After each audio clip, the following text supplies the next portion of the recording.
Okay,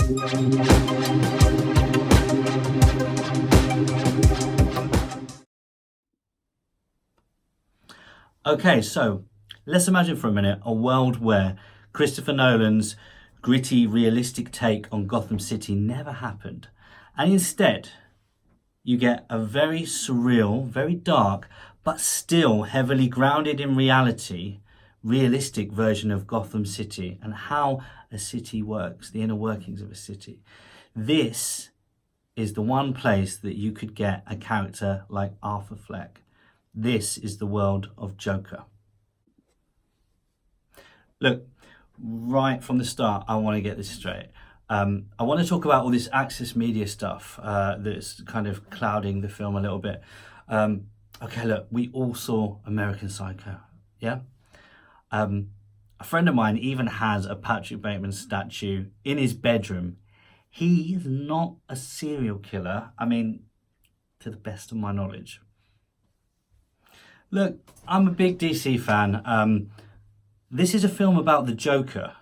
What did you possibly think you were going to get? Did we not all watch Mark Hamill in the 90s, even as a cartoon, and the stuff that he got up to or was suggested to get up to? And let's not forget, this is a hard R-rated movie that started life very much with the sort of Martin Scorsese DNA running straight through the middle of it. What did you think this was going to be? If this isn't your thing, don't go and see it. It's simple, it's really easy. You don't leave the experience of watching this wanting to be this man. Let's clear that up straight away. This does not glamorize mental illness for me. It more goes to illustrate how bad society handles those issues. That's it. So I'm going to try and keep this relatively spoiler-free. The first thing that you should know about this film that I really want to get across is that this thing is beautiful. I mean, really, really beautiful. A few scenes in particular, the more sort of landscapey stuff of Gotham, New York, and yeah, they take liberties with that.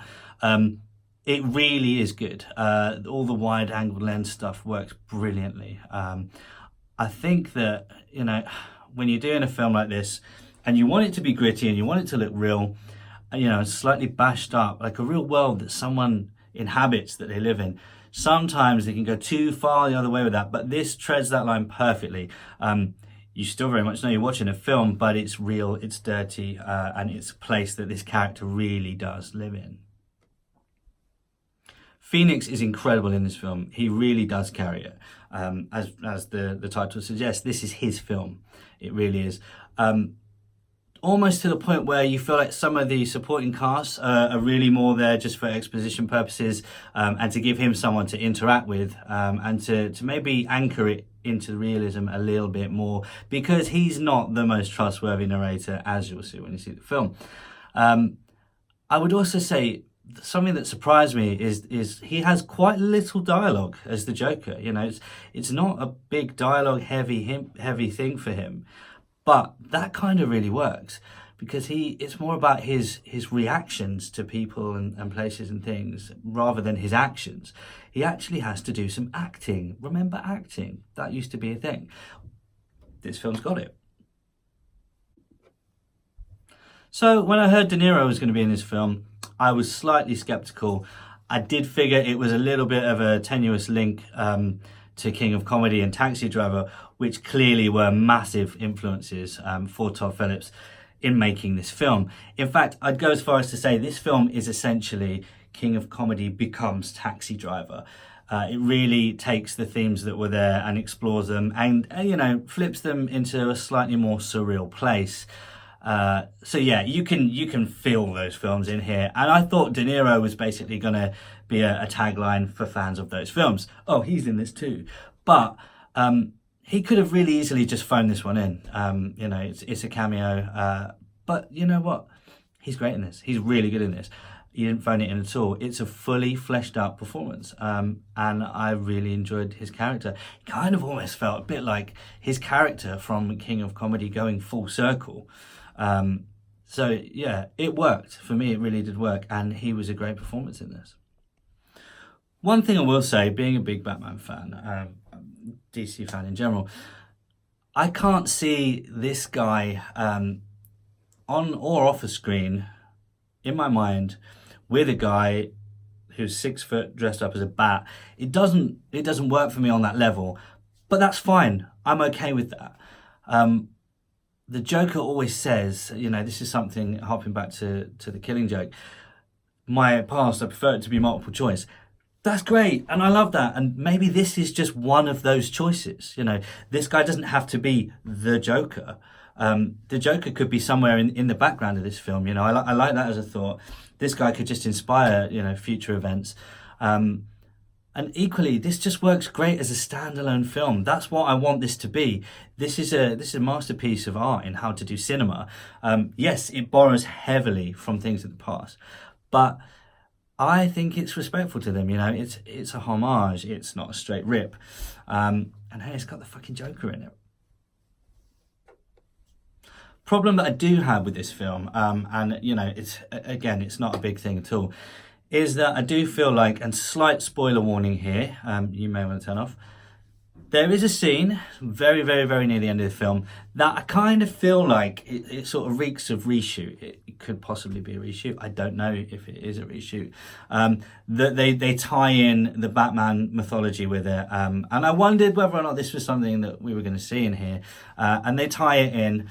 And I really hope that's not them tying this in to Robert Pattinson's Batman film coming up, Matt Reeves' Batman film rather. I really hope that's not. I want this to be a great standalone piece of work because it works for me so well like that. And I think if they do try and tie it in, I know they're trying to talk him into a sequel and things like that. I don't want it. I think this is great and should be left alone like that. Let me know what you think about that. But I think that as a film, this is great if we try and franchise this out and use that end scene that I think probably the studio pressured them to put in there because it wasn't Batman-y enough.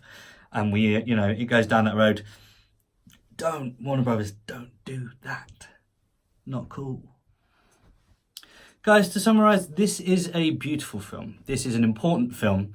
And this is a film that we deserved from DC and from Warner Brothers. And I'm really glad that it got greenlit and we made it. And if the only little bit of studio interference is potentially that scene, and then Todd Phillips got the green light, then I'm all for that and more films like this. But let's not milk it. I don't want to see this with the Penguin and the Riddler and Catwoman.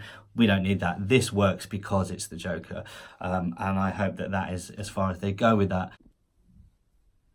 Access media aside, I don't think this film should be viewed as a to-do guide for isolated people with mental illness.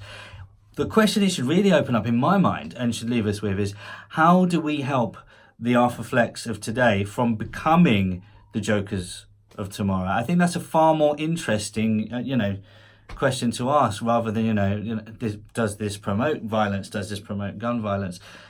No, it doesn't. It really should just hold a mirror up to society and make us think about how we can help these people. I think a great quote that I read recently is, in 1989 with Jack Nicholson's Joker, it was, how do we create a monster? He falls in a vat of acid. In 2019, you take someone and you throw them into society and it creates a much bigger monster. It's an amazing film. If you haven't seen it, get out and see it. It is important that you do. It's very, very good. And I'm very glad that this got made. Well done, DC and Warner Brothers. So I give Joker 10 out of 10. Is this the definitive Joker portrayal? No, I don't think so. Do I even want one? No, I don't want one or need one. Is this a great movie? No, this is a brilliant movie and a piece of art. I think it's timeless and I think it's respectful to the source material. Well done, Warner Brothers and DC. 10 out of 10.